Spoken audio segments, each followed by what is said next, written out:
Salam guys, kita jumpa lagi dan kali ni aku nak share korang tentang masalah dalam bilik mandi ni. Nampak? Ini shower tau. Bawah ni pula stokok yang nak buka kepala nak buka shower. Tercabut babe. Alamak, tertanggal. Ha.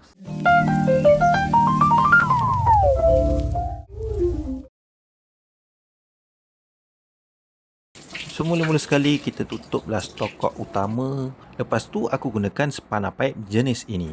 Jenis ni senang sikit, kita boleh gunakan pelbagai saiz. Untuk pakai dia, kalau nak buka, jangan pakai macam ni. Kau kena pusing jadi macam ni untuk kita bukakan stokok ni. Okay, kita buka pelan-pelan. Okay, dah terbuka. Nampak?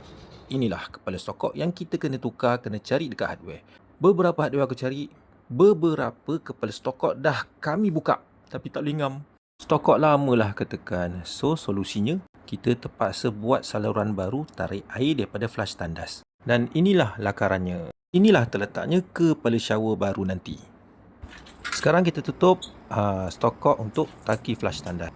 Adjust sikit untuk mudah kita buka. Aku guna adjustable spanner ni yang jenis kecil. Dah buka, kita tanggalkan pula satu lagi saluran ni.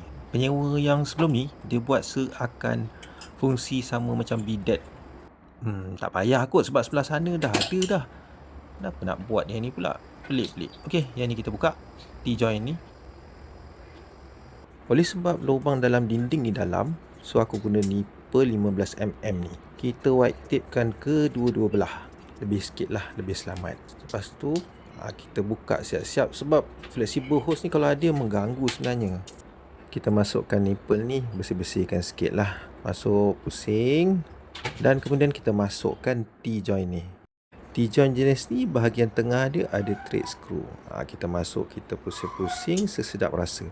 Nak bagi ketat, kita pakai balik spanner jenis yang tadi aku pakai ni. Okey, next proses kita buat ukuran untuk pipe PVC ni. Kita gunakan PVC solvent ni, orang kita panggil gum PVC. Kita sapukan pada elbow ni. Kita sapu luar, sapu dalam, dua-dua belah. Sambil kau masuk ke dalam, kau pusing-pusing sikit supaya solvent ni rata. Kau nampak dia terkeluar setiap sudut dia tu. Okey, sekarang masuk untuk kita sambungkan dia. Sapu juga sama, kedua-dua belah. Masuk dan pusing. Kita pastikan bahagian elbow tu menghadap ke atas. Ambil satu lagi pipe PVC, ambil ukuran dan potong. Sapu juga kedua-dua belah. Sambungkan dia. Okey, cun. Sambung white tip dekat hujung sini. Untuk pusing white tip ni dengan laju ada trik dia tahu, aku pernah tunjuk sebelum ni. Okey, aku guna jenis brush. Kita tengok anak panah dia ke mana. Kita ketatkan dia. White tapekan lagi untuk sebelah dia lagi. Okey. Tinggi ni cukup kot aku rasa. Tak terlanggar kepala orang. Potong.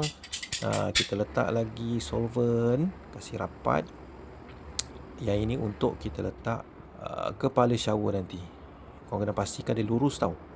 Kalau kata sengit, pening juga nanti kita nak pusing. Nampak? Lurus macam ni. Selari. Okey, oleh sebab dalam tandas ni tak ada soket untuk kita pasang plug, so kita pasang extension. Extension ni okey, dia bagus sebab dia ada safety jika berlaku apa-apa. Aku nak pasang ni lah sebenarnya. Kita nak tebuk dinding kan. 900 watt rotary hammer drill daripada jenama Value Max. Barang ni baru aku terima. Ni baru babe, panas lagi. Sebelum kita menebuk, kita perlukan marker pen yang jenis muncung panjang ni. Tujuannya untuk kita menandakan pemegang pipe ni. Nampak? Bila hujung dia halus, senang je. Ini Value Max tadi tu. Kita gunakan untuk menebuk. Untuk fungsi yang ni, kita pilih jenis yang menebuk dan mengetuk dalam masa serentak. Lama, mudah babe kita nak tebuk lubang.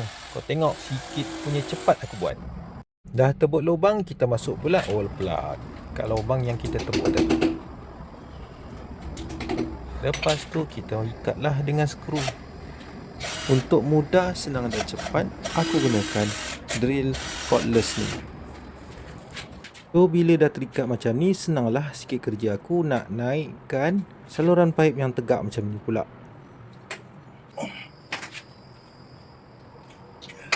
Kita ulang balik apa yang kita buat tadi untuk ikat batang pipe.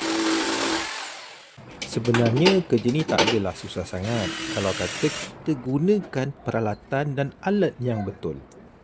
Tapi hammer drill ni memang best lah. Puas aku pakai. Senang kerja aku. Cuma aku syorkan korang supaya ambil berat, berhati-hati sikit lah. Agak-agak kawasan mana yang dalam dinding ni ada saluran pipe, supaya kita tak adalah tertebuk batang pipe dekat dalam dinding. Ni kalau tebuk batang pipe dalam dinding ni jadi banyak cerita tau. Dah satu hal pula nanti. Okey, tinggal satu part yang kritikal. Yang ni macam mana kita nak sambungkan ke tangki tandas. Kira pipe ni ada dua, dia akan pecah kepada dua. Satu ke shower mandi dan satu lagi ke tangki tandas. Inilah cara aku pakai. Aku sambung-sambungkan jadi dalam bentuk L ni. Kenapa aku buat dalam bentuk L ni? Dia sebab ruang dia amat terhad. Kalau aku nak letak flexible hose ni memang agak susah.